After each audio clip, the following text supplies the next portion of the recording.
E esse aqui, o salmista diz, uma coisa eu peço ao Senhor, e eu vou buscar essa coisa, que eu possa morar na casa do Senhor todos os dias da minha vida, para contemplar a beleza do Senhor. Então ele diz assim, eu tenho uma coisa que eu quero fazer, esse é o meu foco.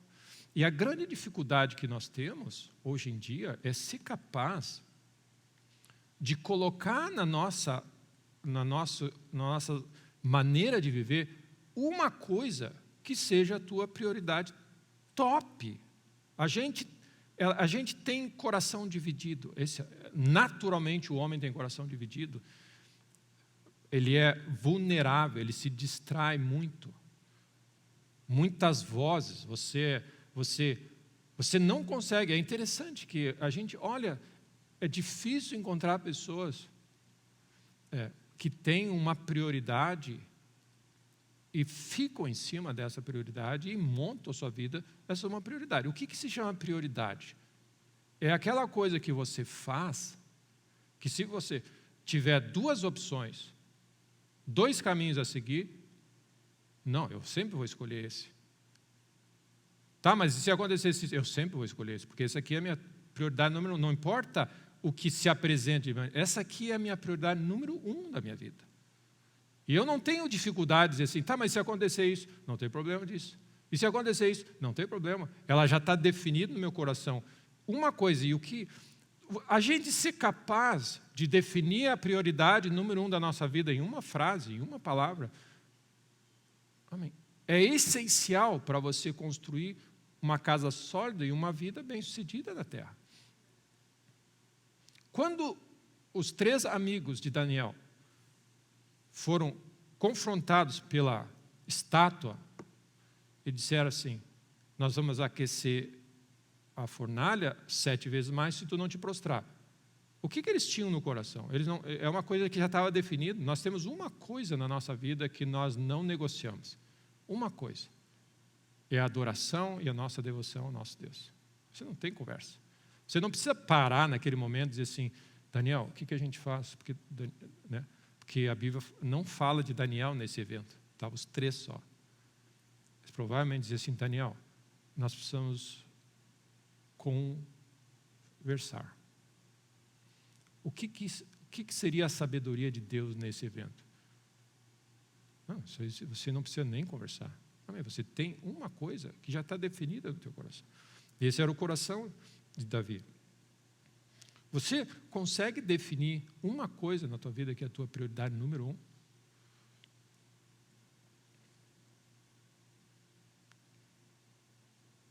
Então, como eu disse, a gente vive num mundo de tantas alternativas e jogado de tanto, e o inimigo chantageia a gente, né?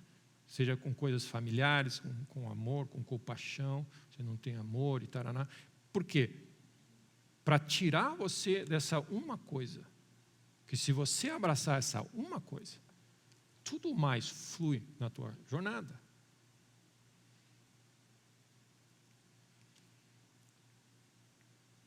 Tudo ao nosso redor tenta atrair a nossa atenção. Muitas opções hoje em dia. Você precisa ter definido no teu coração aquela uma coisa que dia e noite, chuva ou sol, qualquer horário do dia, é o que move você. E mais, é aquilo que está firme em você e cresce cada vez mais. O outro texto que eu queria ler está em Mateus. Vocês achavam que eu não ia para Mateus? Só que é Mateus 22. Mateus 22, os fariseus, religiosos, qual é a coisa mais importante? Qual é aquela coisa mais importante? Qual é o grande mandamento? Qual é a grande coisa? Intérprete da lei, experimentados, perguntaram, mestre, qual é o grande mandamento da lei? O que eles estavam dizendo? Qual é a coisa mais importante? Qual é aquele assunto? Jesus respondeu, amarás o Senhor teu Deus de todo o teu coração, de toda a tua alma e de todo o teu entendimento. Esse é o grande, é o primeiro, é o mandamento. E as pessoas dizem assim, aí o segundo? Não, eu quero falar o primeiro. Na coisa que Davi fala, eu tenho uma coisa eu peço para Deus, eu quero andar na presença dEle. Uma coisa.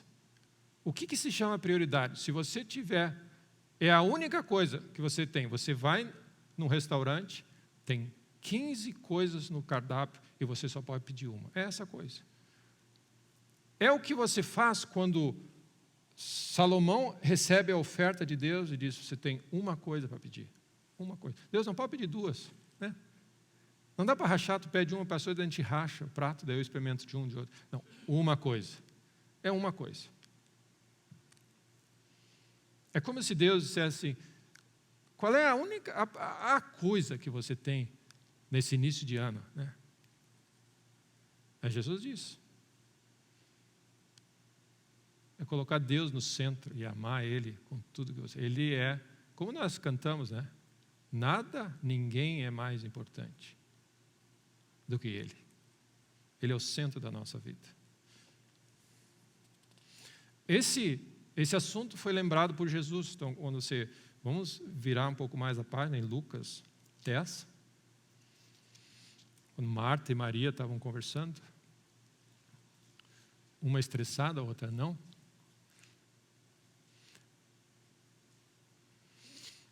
Versículo 38, indo eles a caminho, entrou Jesus num povoado. Certa mulher, chamada Marta, hospedou em sua casa. Tinha ela uma irmã, chamada Maria, e esta quedava-se e sentada aos pés do Senhor, a ouvir-lhe os ensinamentos. O que é a coisa mais importante para nós? É ouvir a voz de Deus. Amém?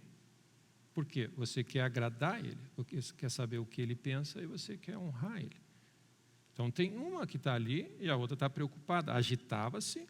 Marta, porém, agitava-se de um lado para o outro, ocupada em muito serviço. Você percebe?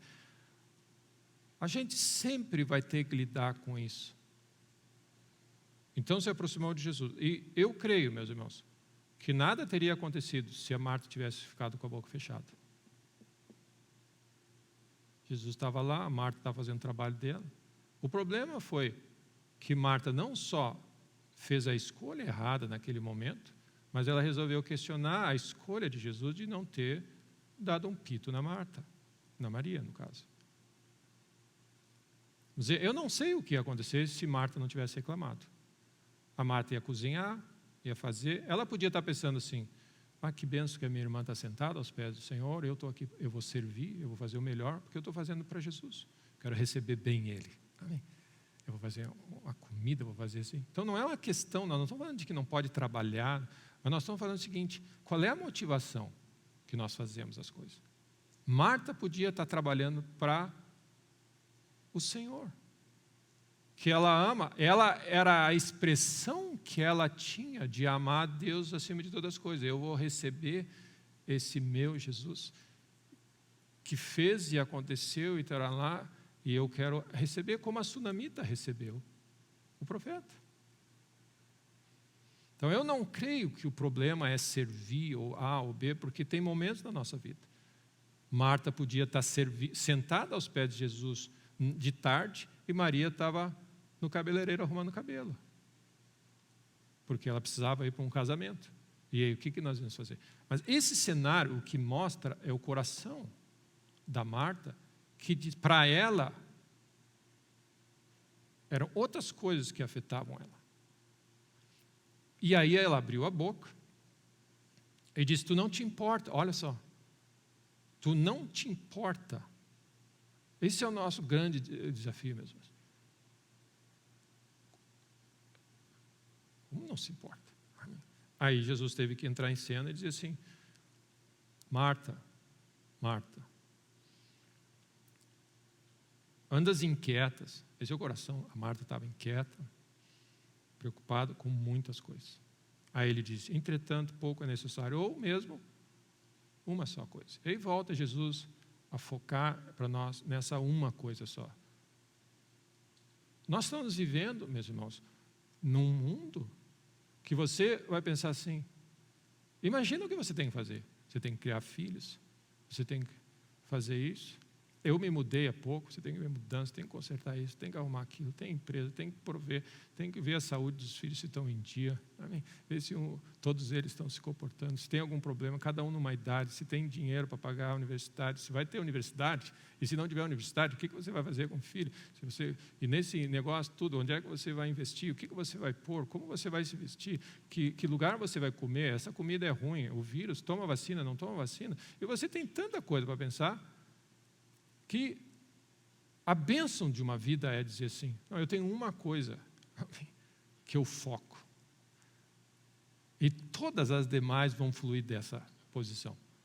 Em vez de eu ficar agarrado em todas essas coisas, eu vou dizer assim, a primeira coisa, e o centro do meu coração, é essa coisa, é honrar a Deus, é amar Ele, e uma coisa eu peço, eu quero estar sempre na tua presença, e você foca a tua energia, a tua principal coisa, em entreter isso, porque você crê que se você fizer isso, todas as demais coisas vão se alinhar e Deus vai te dar sabedoria de como operar com as demais coisas. Uma só coisa. E é interessante que é a escolha. Você escolhe isso no teu coração. Então escolhe a bênção, meu irmão. Escolhe essa coisa principal. E o outro texto que eu queria ler é Filipenses 3.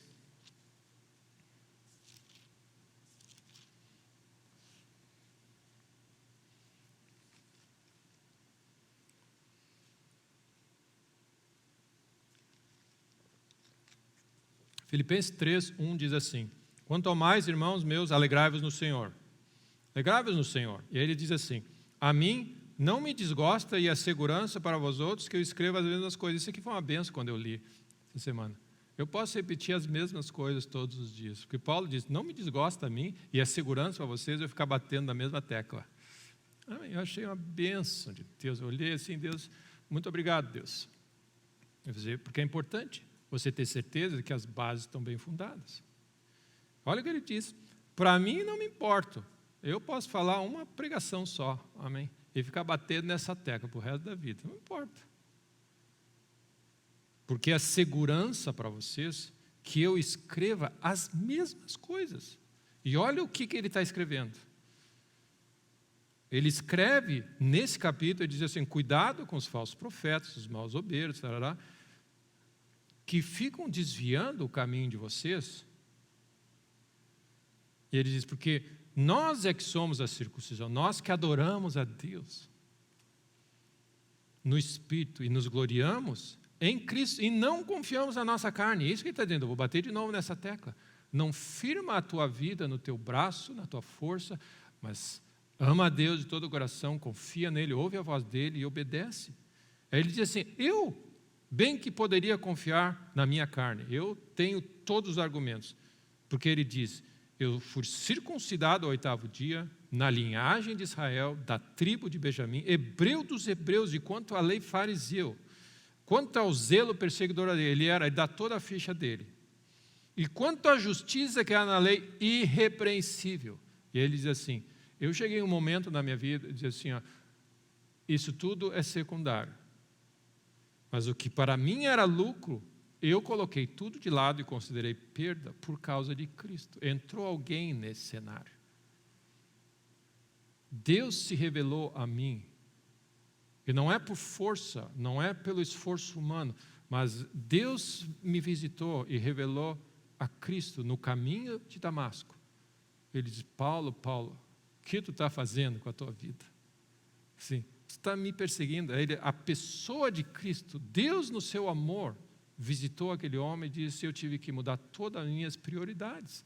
E aí ele diz assim, eu considero tudo como perda por causa da sublimidade, ele está acima de qualquer coisa, eu conhecer a Cristo, meu Senhor, por amor dele, perdi todas as coisas, ele deixou tudo de lado, por amor a ele, e eu considero tudo como secundário, porque eu quero ganhar a Cristo, e ser achado nele, não tendo justiça própria, eu quero poder chegar diante de Deus e dizer, tudo que eu tenho, tudo que eu sou, tudo que eu fiz, não tem nada a ver comigo, foi tudo graça, bondade e favor, foi a intervenção de Deus na minha vida. Você olhar para o lado e dizer assim, Senhor, tudo que eu tenho, tudo que eu sou, tudo que fiz, a maneira como o Senhor me criou, foi simplesmente porque tu foste gracioso o suficiente de visitar a minha casa, falar comigo e me deu a graça e o poder para obedecer, e olha toda essa colheita que eu tive. Não tendo justiça própria, senão a justiça que é mediante a fé, justiça que procede de Deus, é bênção, favor e fé nele. Porque o que eu quero? Conhecer a Deus e o poder da ressurreição. E o versículo 12, o meu foco está ali mais para baixo. Não que eu tenha já recebido ou tenha alcançado essa perfeição, mas eu prossigo para conquistar aquilo para o que também fui conquistado por Cristo. E versículo 13, irmãos, quanto a mim não julgo havê-lo alcançado.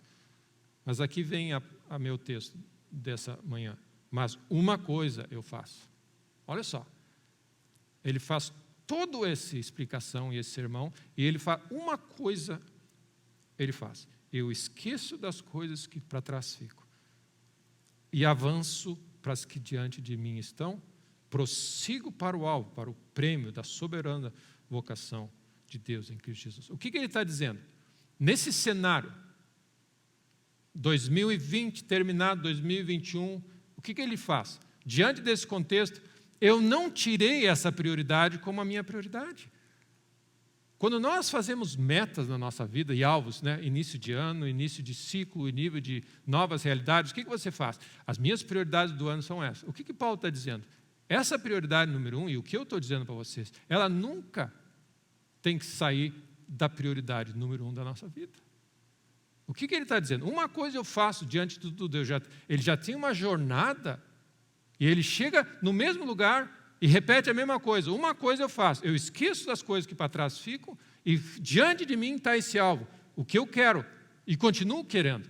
E eu sempre quis, e eu vou sempre querer, é que Deus seja o centro da minha vida, amar Ele acima de todas as coisas, Ele é tudo para mim, e o resto é secundário. É a minha uma coisa. É aquele homem, ou aquela mulher, ou aquela empresa, ou aquela família de uma meta só. Amém? É amar a Deus, é botar Deus no centro das coisas. A vida fica mais fácil, meu irmão. A vida é muito mais fácil quando você acorda de manhã e não tem que pensar, o que eu vou fazer hoje? A minha prioridade número 1, é uma coisa que eu tenho, é adorar a Deus e honrar a Deus e viver uma vida que agrade a Ele. Tá, mas e a outra coisa, aquela que eu tenho que fazer? Tudo flui disso. Amém? É aquela coisa, uma coisa, a única coisa. E meus irmãos, guardem sempre nisso. Tudo na nossa vida a gente constrói em cima dessa realidade. Amarás o Senhor teu Deus de todo o teu coração, de todas as tuas forças, de todo o teu entendimento. Então, quando você está parado agora, depois de um ano intenso e diferente, como 2020, e você está no ano de 2021 e quer repensar a tua vida, o que você faz? Você faz que nem Paulo. Uma coisa eu faço. Eu deixo as coisas que para trás ficam e vou seguir nesse meu alvo, que é amar a Deus, é conhecer esse Deus e fazer Deus conhecido na minha vida. Esse é o meu alvo número 1.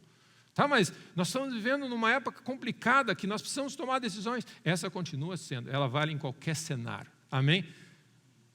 Busca o reino de Deus em primeiro lugar, a sua justiça e tudo mais. Amém? Encaixa. Essa é a diferença, meu irmão, das pessoas estressadas e as pessoas que vivem em paz. As pessoas estressadas procuram 500 coisas, tem 500 coisas para resolver. As pessoas que vivem em paz, elas têm uma coisa só, que elas se preocupam, e que elas têm um alvo, que é honrar a Deus na sua vida. Amém. E tudo mais flui. Não significa, lembra, nós não estamos falando que tem pessoas que trabalham e pessoas vagabundas, nós não estamos falando disso, porque as pessoas dizem isso. O que nós estamos falando, pessoas estressadas, e pessoas. Então, todo mundo tem que trabalhar bastante, tem que fazer, tem que plantar, tem que fazer o que tem que fazer. Mas você faz, umas fazem estressadas, outras fazem em paz. Por quê? Porque você tem um objetivo só. Amém? Se você chegar no final do dia e tem uma tarefa a cumprir no final do seu dia, você amou Deus nesse dia mais do que ontem. Tá, mas eu não consegui terminar isso, eu não consegui fazer isso, eu não consegui fazer mais nada. Mas você chega no final do dia e diz assim, Deus, a sensação que eu tenho no meu coração, amém, amém, o meu amor por ti está cada vez maior, que tu é tudo para mim, a minha fé continua, amém, parece que as coisas estão caindo, está chovendo canivete lá fora, mas a minha confiança está cada vez maior, a minha esperança está intacta, parece que assim, não importa o que vier, ou seja, esse é o teu alvo, é chegar no final das coisas e você continuar, achará fé na terra, Deus achará, amém, amor se esfriará de muita gente, então esse é o nosso alvo principal. Você pode ter 500 outros alvos que fluem. Lembra, meu irmão, os outros alvos, eles são subproduto desse alvo maior na nossa vida. É mais ou menos assim, é que nem um sistema operacional. Você tem uma máquina e você diz assim, eu uso o Windows, né? O outro vão usar o sistema iOS, o sistema da Apple, outros vão usar o Windows. Ou seja, tudo naquela máquina funciona se o sistema operacional estiver funcionando. Tudo na nossa vida funciona se essa uma coisa estiver no centro funcionando. Tudo o mais vai funcionar. Amém? Nós precisamos estar consumidos por essa uma coisa. Em qualquer cenário que você tiver, esse é o teu coração, está ardendo pelas coisas de Deus, por essa uma coisa. Estar na presença do Senhor, viver na presença dEle, não, amém.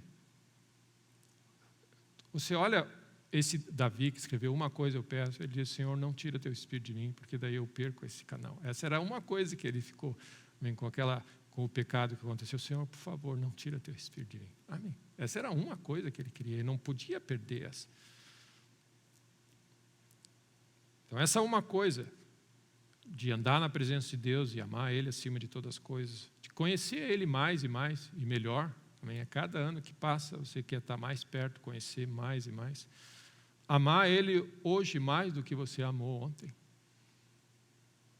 aprender mais dEle, e que o Senhor Jesus se torne cada vez mais real na tua vida, amém?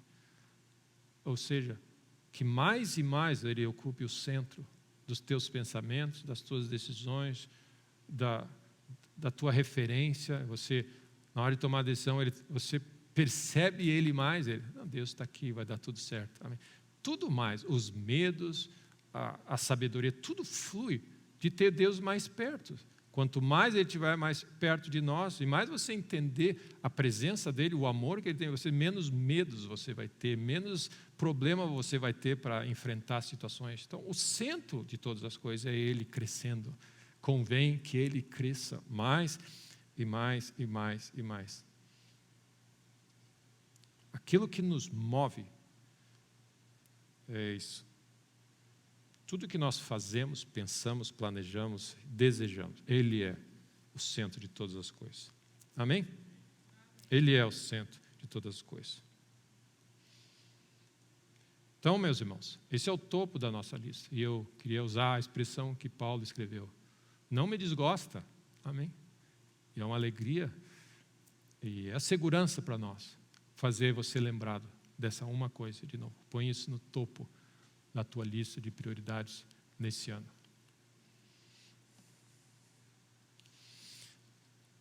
E Lucas 14, você não precisa abrir, mas Lucas 14 diz assim, versículo 21, aquele que me ama, aquele que tem os meus mandamentos e os guarda, esse é o que me ama. Então ele está definindo um pouco mais esse amor que nós temos por Deus. Ele descreve assim, se você me ama, faz o que eu digo.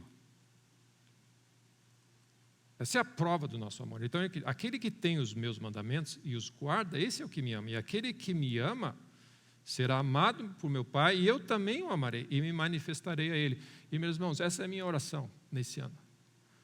Que o teu amor por Deus se traduza em uma devoção para ouvir a voz dEle e essa sensibilidade, esse desejo de fazer só o que Ele te instruía a fazer, de buscar Ele para ouvir a voz de Deus nas decisões que você tem a fazer, porque a promessa dEle, eu vou me manifestar a você. Amém? E eu creio que isso é uma benção. Deus vai se manifestar na nossa vida e é tudo que nós queremos. Amém? É que Deus nesse ano manifeste o que Ele tem de melhor para os seus filhos, em nome de Jesus.